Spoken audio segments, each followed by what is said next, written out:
Okay.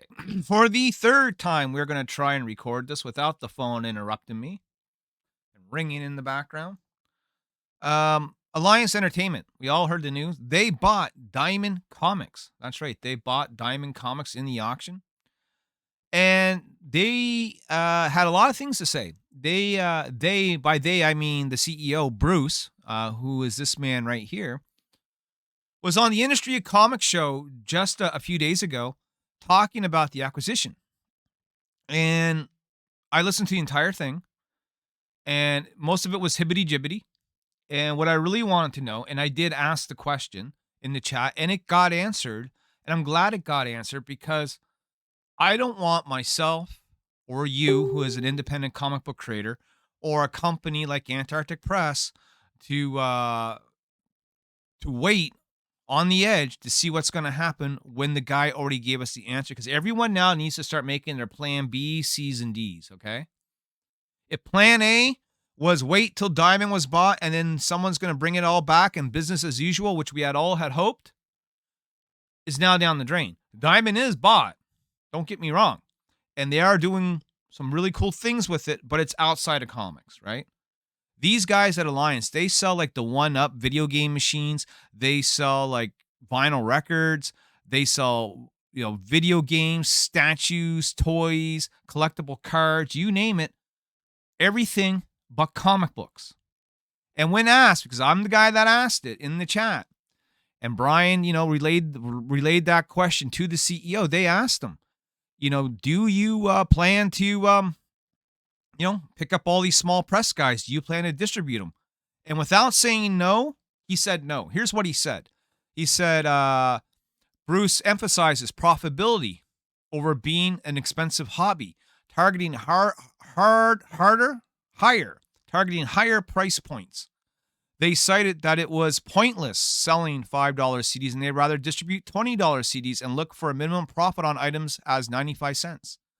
Well, that may be an issue. Currently, Diamond makes much less on their comics, usually 2 to 5% of the cover price on most comics, depending on their deals. Maybe 20 cents on a comic that's $3.99, if that.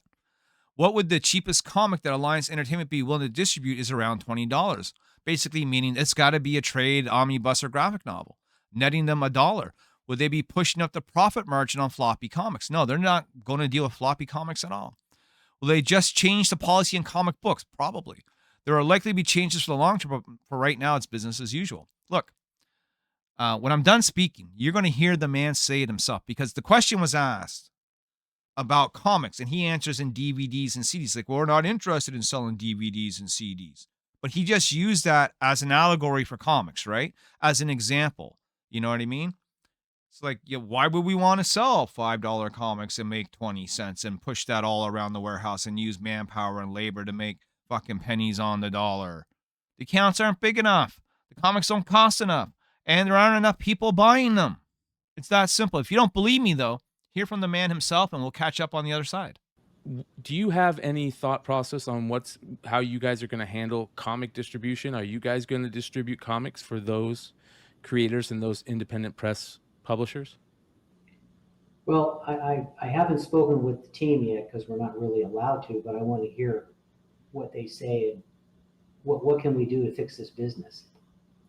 And I don't have the answers yet, but I just know that how it's currently being run is not working. Amen. That's a big deal. That's a big deal, Bruce. That's something that we're very positive about over here, is that, you're coming in here, Alliance and A&T is coming in here, and they care enough to hear what's going on, to see if it's something that they can fix. And maybe comics and wasn't your number one reason to come in here, but you're open mind to it and figuring out what can be done and if we can do it correctly. That's a big deal. That's a positive. From everything I've read and what I've been hearing, what I physically saw, there's just not enough volume, for the amount of labor involved. We don't like to sell $5 CDs and $5 DVDs because we can't make any money on it. We want to sell $20 packages. So you hear what he said there, right? Too much labor, costs involved, not enough money, and we don't want to sell $5 CDs and DVDs. Now, when I was in the chat, I had said,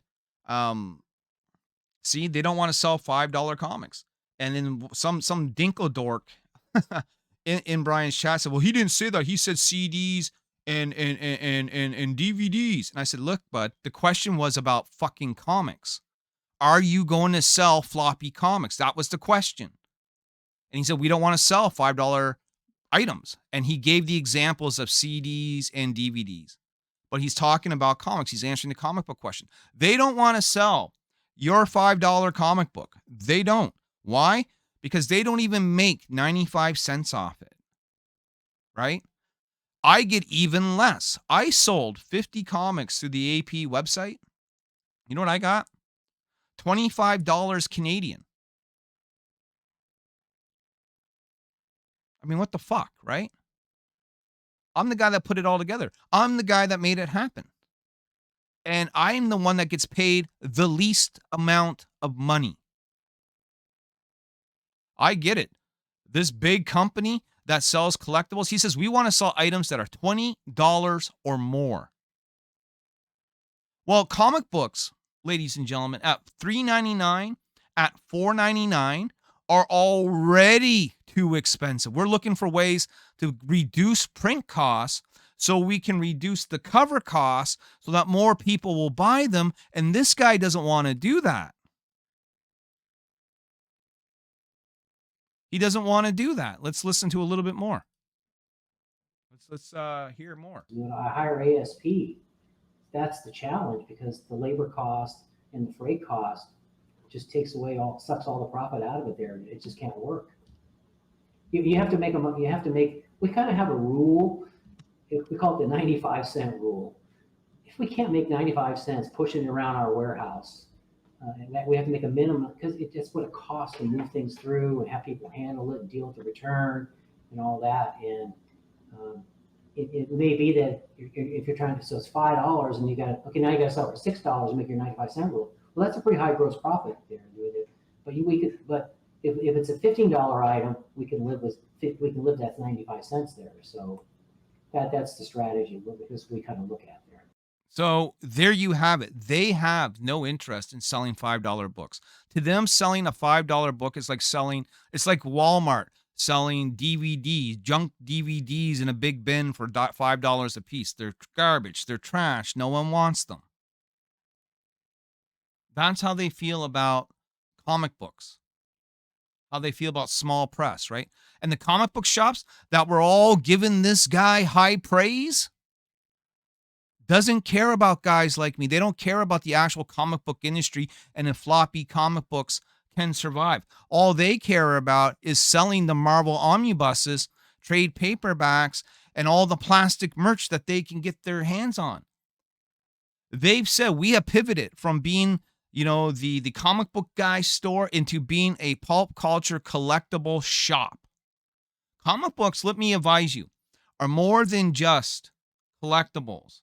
They are literature. They are culture. They are the lifeblood of the entertainment industry. Half the shows and movies you enjoy is because of comic books, because of guys like me. Guys like me, creative minds like myself, are putting and doing the work. But we're being shut down from around every corner. And the only way you can help guys like me, and I know it's going to sound like a pitch, but it's very, very true, right now is to go to the crowdfunders of the people you like, because you're not going to see these comic books in shops anymore. In fact, I would dare say that the small press comics are now really your truly collectibles in a sense, because they're going to be printed less and they're going to be harder to find. You're going to have to come to Kickstarter to buy them, or you're going to have to buy them off of the secondary market at a markup. It is what it is. What it is what it is. So there you have it. That is the cold, hard truth of the matter, right from the horse's mouth. Okay, the only comic book floppies that are going to survive are the ones that are being distributed through Lunar and Penguin Random House, and the few shops that are going to carry them. Say goodbye. Also, I will say goodbye on this pre-recorded segment. Let me know what you think of the video. Let me know if you think I'm right or wrong. Let me know if you think I'm crazy. Because I know I'm a little bit insane. Maybe I am insane. Maybe I am insane. And maybe it's time for you to find out how insane I am. Yeah. So let me know how insane I am. Yeah. Down in the comments section below, subscribe to the channel and stay tuned for more pop culture news coming up soon. I know, just like myself, that many are wondering who today's sponsor is. As if you didn't know already, it's me. That's right, it's been me all along. And today we are promoting the eBay store, Nyobicomics on eBay. That's right. We have a lot of covers here. We have a lot of comics here. I have got now 80 some odd items listed up. I end up like just unloading a bunch of new stuff on eBay over the past couple of days. 82 items to be exact. It was 85, but I sold 3. So don't be left out in the cold. If you're missing one of the hot variant covers that we released, you are missing out on some back issues. You're not able to back the Kickstarter for whatever reason that we currently have ongoing right now. Maybe it's just easier for you to come and pick and choose through eBay. I would highly recommend doing that. I've been slashing prices like I'm a goddamn serial killer eating Fruit Loops, all right? So come in, come all, check out what it is that we got. We have some great items here, great covers, hard to find stuff. Covers from Jamie Tindall, Mike DeBuffalo, John Stinsman, Randy Green, LC Faritas, Greg Bo Watson, Steph Wilson, RB White. We have the cosplay covers. We have vintage homage covers. We have our stuff from Antarctic Press. We have our stuff from Kickstarter. We have our X-Men cosplay covers. We have it all, baby. And you can have it all too. Nyobicomics on eBay. Be here today. Did that work out?